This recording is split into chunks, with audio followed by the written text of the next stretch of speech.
बहुत समय पहले, जब भारत की धरती पर छोटे छोटे जनपद और रियासतें बिखरी हुई थीं, तब उत्तर दिशा में घने जंगलों और पहाड़ियों से घिरा एक शांत सा गांव था, चंद्रकुंज। यह गांव अपनी उपजाऊ मिट्टी, निर्मल नदी और मेहनती लोगों के कारण प्रसिद्ध था। गांव के बीचों बीच एक विशाल पीपल का पेड़ खड़ा था, जिसके बारे में माना जाता था कि वही गांव की रक्षा करता है। गांव वालों का विश्वास था कि पीपल की जड़ों के नीचे कोई दिव्य शक्ति रहती है।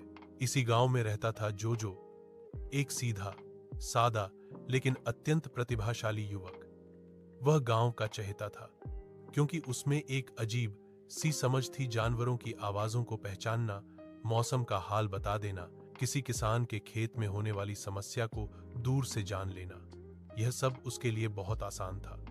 लेकिन उसकी सबसे बड़ी पहचान थी उसकी सच्चाई और साहस।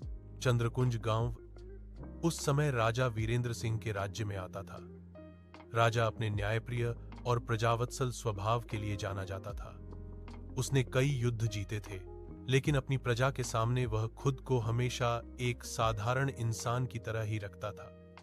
गांव वाले राजा से प्रेम करते थे, पर राजा उनसे भी अधिक अपने लोगों को समृद्ध देखना चाहता था।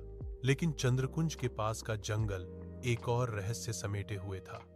वहां एक पुराने किले के अवशेष थे, जिनमें कभी एक दुष्ट सेनापति भैरवनाथ रहता था। ऐसा कहा जाता था कि वह काला जादू करता था और अपनी मृत्यु से पहले उसने एक श्राप दिया था कि उसकी आत्मा कभी शांति नहीं पाएगी जब तक कोई उसकी लालचपूर्ण परंपरा को समाप्त नहीं कर देता। पहला परिवर्तन राजा का आगमन।